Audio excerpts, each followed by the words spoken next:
안녕하세요. 아이를 깊이 있게 들여다보는 채널입니다.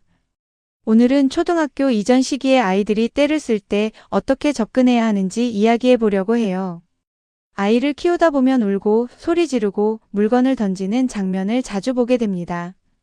부모 입장에서는 늘 고민하게 됩니다. 지금 바로 멈추게 해야 할지 아니면 기다려야 할지 헷갈리기 때문이에요. 이 판단이 흔들리기 시작하면 아이의 행동은 점점 더 강해집니다. 떼쓰기 행동은 구조를 이해해야 풀립니다. 실제 장면을 떠올려 보시면 더 명확해집니다. 아이가 키즈카페에 가고 싶다고 계속 이야기하는데 못 간다고 하는 순간 울고 던지고 심하면 헛구역질까지 합니다. 이걸 단순히 버릇으로 보면 해결이 안 됩니다. 아이 안에서는 이런 흐름이 일어나고 있어요. 1. 하고 싶은 마음은 분명합니다. 2. 표현과 조절이 막힙니다. 3. 감정이 올라옵니다. 4. 결국 행동으로 터집니다. 그래서 행동만 잡으면 오히려 더 강해지는 경우가 많아요. 훈육의 기준은 단 하나입니다. 복잡하게 생각하실 필요 없습니다. 기준은 하나예요. 위험한가 아닌가? 이 기준으로 나누시면 대부분의 상황이 정리됩니다. 첫 번째, 위험한 행동은 바로 개입합니다. 때리기, 물건 던지기, 자기 공격 같은 행동은 바로 개입해야 합니다. 1. 손을 잡고 멈추게 합니다. 2. 물건을 치우고 거리를 확보합니다. 3. 말은 짧게 합니다. 안 돼, 멈춰. 설명하거나 설득하려고 하면 감정이 더 올라가요. 이건 훈육이 아니라 안전을 위한 개입입니다.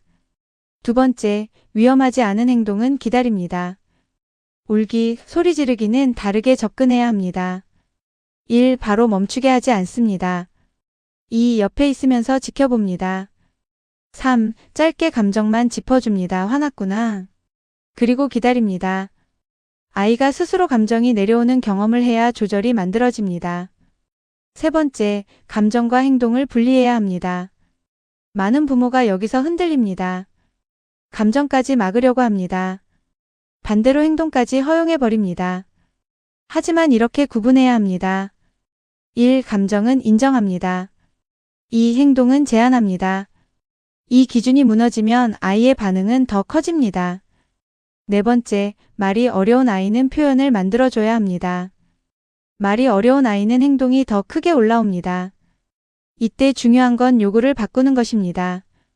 1. 말로 해봐라고 하지 않습니다. 2. 부모가 먼저 말해줍니다. 더 하고 싶어? 하기 싫어?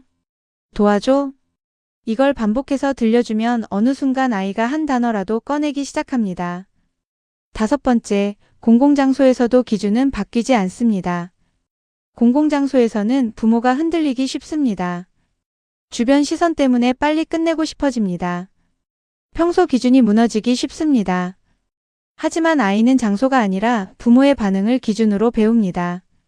만약 조용히 해야 하는 장소라면 아이를 데리고 이동하시고 장소와 시간적 여유가 있다면 집과 같은 기준을 유지합니다. 위험 비위험 기준을 가능한 적용합니다. 여섯 번째, 형제 갈등에서도 순서는 같습니다. 형제 간 싸움에서는 순서를 놓치기 쉽습니다. 누가 잘못했는지 따지기 전에 위험 행동을 먼저 멈춥니다.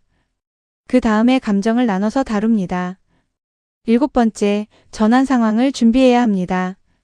많은 문제가 멈추는 순간에 발생합니다. 갑작스럽게 끊으면 감정이 올라옵니다. 예측이 없으면 더 강하게 반응합니다. 그래서 이렇게 바꿔야 합니다. 1. 미리 알려줍니다. 2. 다음 행동을 연결해줍니다. 이제 끝이 아니라 조금 있다가 끝나고 다음은 이렇게요. 여덟 번째, 변화는 바로 나타나지 않습니다. 이 방법을 적용하면 처음에는 더 강해질 수 있습니다. 아이 입장에서는 기존 방식이 안 통하기 때문에 마지막으로 더 강하게 시도하는 과정입니다. 이때 부모가 흔들리지 않는 것이 핵심입니다. 아홉 번째, 부모의 상태가 가장 큰 영향을 줍니다.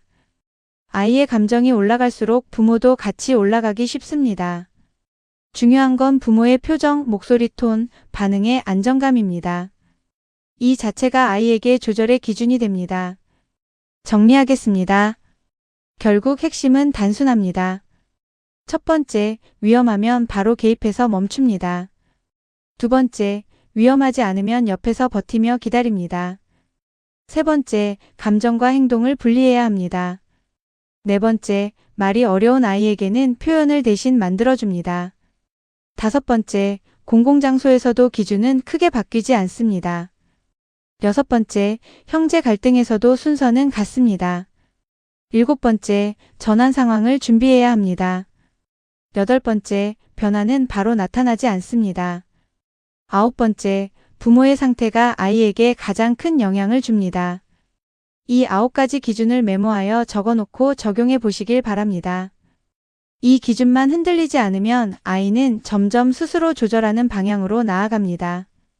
아이를 사랑하다가 너무 지친 부모님들을 응원합니다. 좋아요와 구독은 저에게도 힘이 됩니다.